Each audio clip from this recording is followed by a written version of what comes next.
Assalamualaikum dear students, I hope and pray that you all are safe.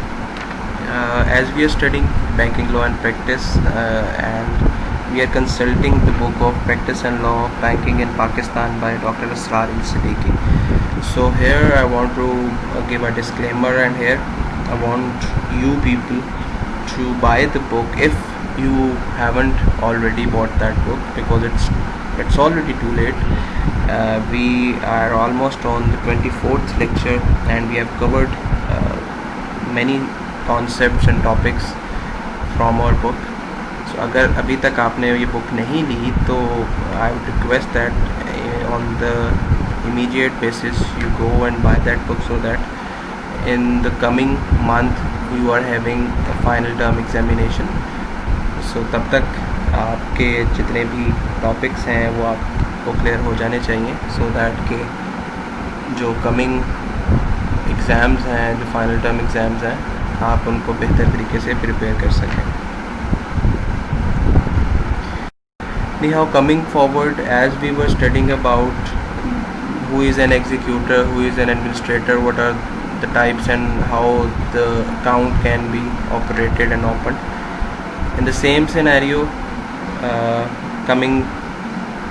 moving forward on the same topic, opening and operation of the account, executor or administrator is empowered to borrow money on his personal liability but entitled to be indemnified out of the state. So अगर किसी की death हो जाती है और उसने अपनी bill में किसी को एग्जीक्यूटर के तौर पे मुकर्रर किया है या कोर्ट ने एडमिनिस्ट्रेटर के तौर पे मुकर्रर किया है, तो उसमें उसका जो बरियल है या जो उसको दफनाने का है या जो उसकी कोई ऐसी ड्यूटीज़ हैं या जो डेथ ड्यूटी और उसके अलावा कोई ऐसे एक्सपेंसेस जो उसके आखिरी रसूमात के ऊपर होते हैं, the last rites and ceremonies etcetera, सो वो उन आखिरी रसूमात को पूरा करने के लिए, उसकी डेथ के जो चार्जेस हैं उन सबको पे करने के लिए एग्जीक्यूटर और एडमिनिस्ट्रेटर जो है वो एम्पावर्ड होता है कि वो पैसे once the account is opened, और अकाउंट ओपनिंग की बात हम लास्ट लेक्चर में कर चुके हैं कि उसके लिए लेटर ऑफ एडमिनिस्ट्रेशन या प्रोबेट चाहिए.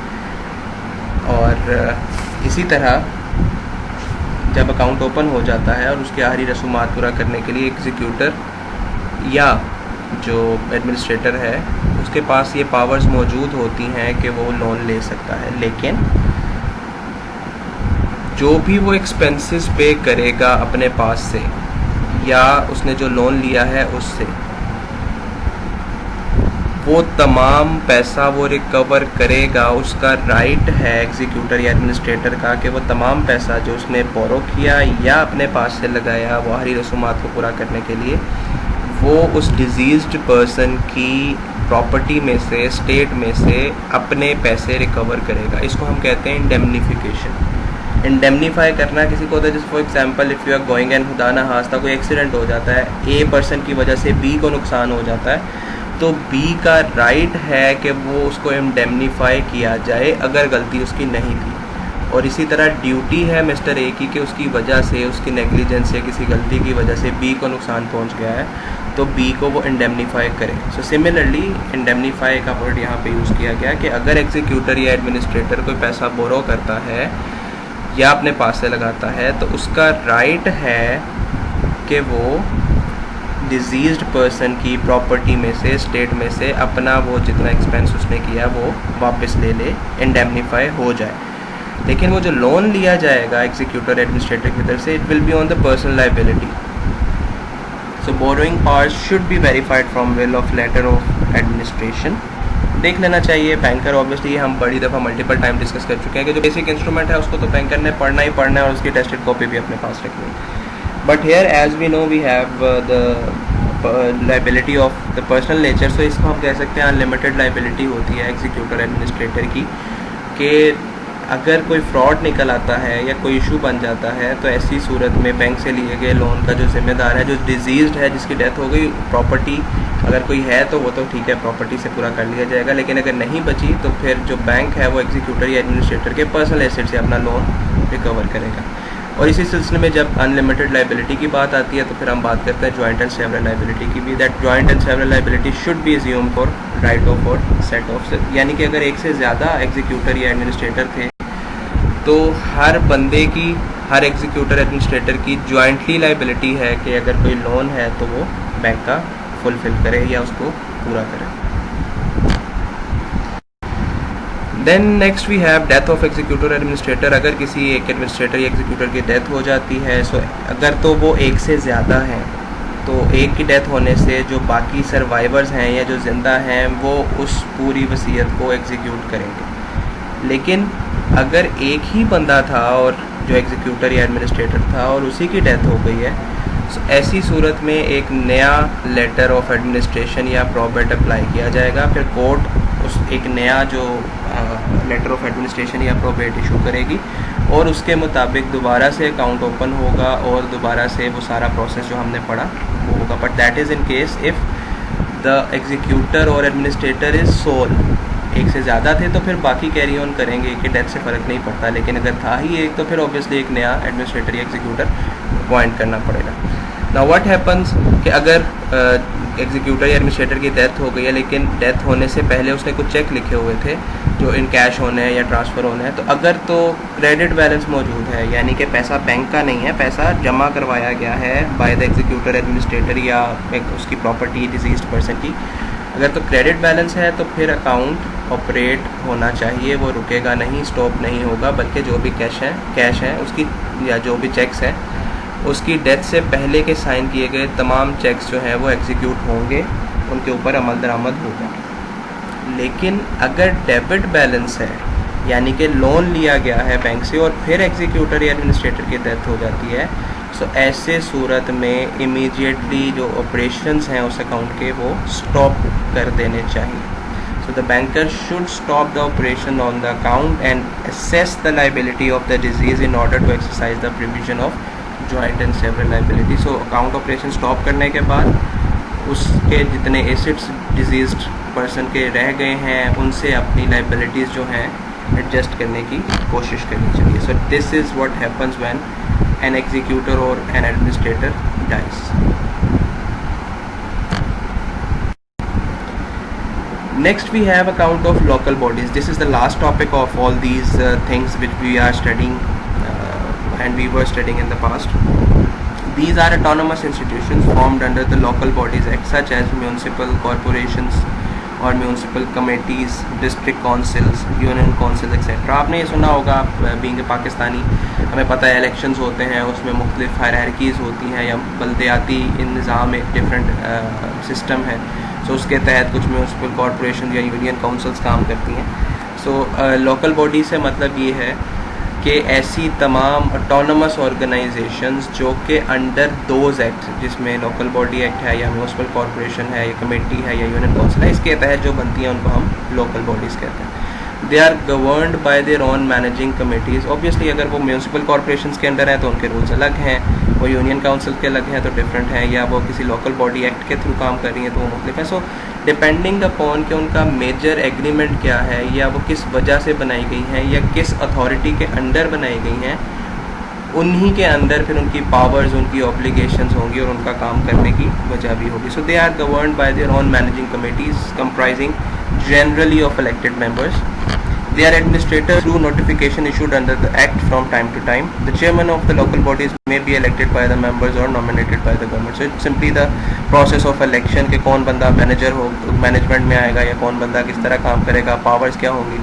So अगर हम इसको नटशेल में बताएं या एक्सप्लेन करें, दैट इज़ कि जो लोकल बॉडीज़ जैसे म्यूनसिपल कॉरपोरेशंस हैं या कमेटीज़ हैं या यूनियन काउंसिल्स हैं, ये किसी न किसी एक्ट के थ्रू, किसी मेजर अथॉरिटी के थ्रू बनाई जाती हैं और इनकी पावर्स वही होती हैं जो अथॉरिटी इनको डेलीगेट करती है थ्रू नोटिफिकेशंस। ये रिवाइज होते रहते हैं, so notification from time to time. और द चेयरमैन जो है they are elected, may be elected by the members और नॉमिनेटेड, या तो ये उसी जो लोकल बॉडीज़ हैं उनके मेंबर्स में से किसी को बना दिया जाता है या फिर गवर्नमेंट इलेक्ट करती है। Now the thing to which we are more concerned about, that is opening and operations of those accounts. So when an account of a local body is to be opened, a banker must see that request comes only from the person authorized to do so in the controlling act. So वो municipal corporation है, union council है, अगर account open होना है तो हमें ये verify करना है कि वो ऑथराइज्ड भी है ABCD कितने सारे बंदे हैं, उसमें से किसको ऑथोराइज़ किया गया है कि वो अकाउंट ओपन करा सके. So banker must be vigilant to see कि वही बंदा या वही इंडिविजुअल या वही एंटिटी अकाउंट ओपन कराए जिसको ऑथराइज़ किया गया है. Account opening form should be signed by the authorised persons. ये सिंपल सी बात है, हर दफ़ा हम यही डिस्कस करते हैं. Who should also mention clear instructions regarding the operations of the account. से ये दैट मीन्स कि कौन अकाउंट ऑपरेट करेगा. अगर 4 5 6 बंदे हैं तो 6 के 6 बंदे जॉइंटली ऑपरेट करेंगे, 3 ऑपरेट करेंगे उनमें से, या कोई 1 या 2 ऑपरेट करेंगे. So whatever the instructions जो ऑथराइज्ड बंदा है वो देना चाहे वो बैंक को क्लियरली मेंशन करेगा. And specimen signature should be taken from the person authorised to operate the account. Specimen signature card आपको पता है क्या होता है. वो एक सिंपल कार्ड है जिसके ऊपर ऑथराइज्ड पर्सन के सिग्नेचर दिए जाते हैं, और जब भी कोई चेक आता है या कोई इंस्ट्रक्शंस आती है बैंक को, बैंक सिग्नेचर के थ्रू ही वेरीफाई करता है कि इंस्ट्रक्शंस उसी बंदे से आई हैं जिसने अकाउंट ओपन किया हुआ है, अकाउंट सिग्नेचर्स मैच करके. So as a general rule, no advance should be considered for a local body unless some statutory provision expressly or impliedly authorizes the banker to do so.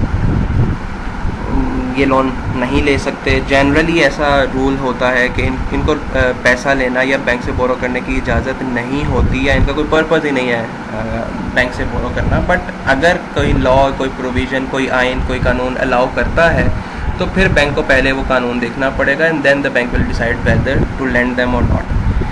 In case the related statutory provisions allow the borrowing, the banker must ensure that the purpose and the limitations are in accordance with the authority and that prior approval of the government has been obtained before applying. So यही मैंने आपको भी बात बताई कि उनका loan किसी भी हवाले से बनता नहीं है. किसी रूल रेगुलेशन के मुताबिक अगर वो लोन लेना चाहते हैं तो बैंकर को ये इंश्योर करना पड़ेगा कि क्या वो loan as per the statute, as per the आइन, एज़ पर लॉ ले भी सकते हैं कि नहीं ले सकते. अगर ले सकते हैं तो फिर फर्दर एक नेक्स्ट प्रोसेस ये है कि वो लिमिटेशंस भी देखनी है कि कितना ले सकते हैं, और उससे पहले लोन देने से पहले गवर्नमेंट से अप्रूवल भी लेनी पड़ेगी कि क्या हम इनको लोन दे रहे हैं, because bank always want security and collateral. So in local bodies के पास कोलैटरल देने के लिए ये तो गवर्नमेंट रिप्रेजेंटेटिव्स के तौर पे काम कर रही हैं, तो इनके पास अपने तौर पे कोलैटरल नहीं होता. मोस्टली गवर्नमेंट इनको, अगर लोन लिया जा रहा है तो गवर्नमेंट बैक पे गारंटी देती है, अपनी ज़ाती गारंटी देती है कि अगर ये लोकल बॉडीज़ पैसा वापस ना कर सकें तो इसकी ज़िम्मेदार गवर्नमेंट है. सो इसीलिए यहाँ पे लिखा गया है कि जब भी इनको लोन देने की बात आएगी सो ऐसी सिचुएशन में एक प्रायर अप्रूवल लिया जाएगा गवर्नमेंट से. And lastly, if a local body borrows ultra vires होता है कि जब किसी को अलाउ नहीं किया गया और वो रूल के अगेंस्ट चल रहा है. जैसे आपने मेमोरेंडम ऑफ एसोसिएशन में पढ़ा था कि मेमोरेंडम में एक ऑब्जेक्ट क्लोज होती है. ऑब्जेक्ट क्लोज में वो तमाम चीज़ें लिखी जाती हैं जो कंपनी परफॉर्म कर सकती है. अगर वो अपनी पावर से बियॉन्ड चली जाती है, जो काम उसने मेमोरेंडम के ऑब्जेक्ट क्लोज में नहीं लिखा था वो करती है, ऐसी सूरत को हम कहते हैं अल्ट्रा वायर्स. तो सिमिलरली अगर कोई लोकल बॉडी अल्ट्रा वायर करती है कि उसको अलाउ नहीं था बोरो करना लेकिन वो एडवांस ले रही है, तो this is called ultra vires. तो जब वो ले ही नहीं सकती लोन तो वो फिर रीपेमेंट करना भी उसके लिए एक किस्म की अल्ट्रा वायर ही है कि उसने लिया लोन गलत. अब वो लोन अगर वापस भी ना करे तो यही बैंकर्स का तो ये जवाज़ ही नहीं बनता था कि उसको लोन दे. सो ऐसी सूरत में बैंकर को इमीडिएटली एक तो विजिलेंट होना पड़ता है,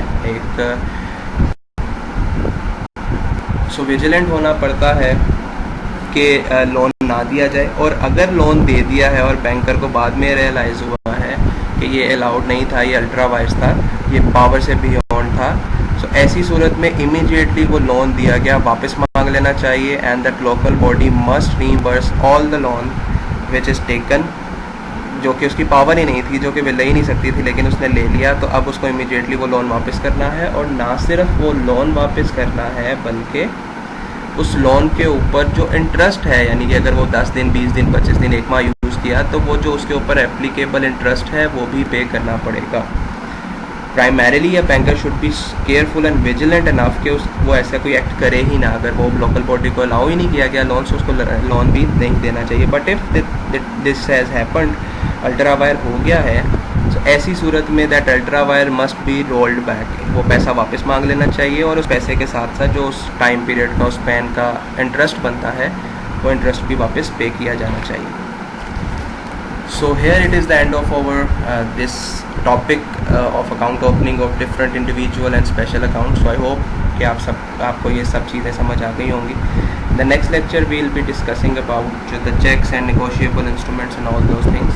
वो चीज़ें आपने कुछ ऑलरेडी मनी बैंकिंग में या ब्रांच ऑपरेशन में पढ़ी भी होंगी, so I hope those will be easier for you.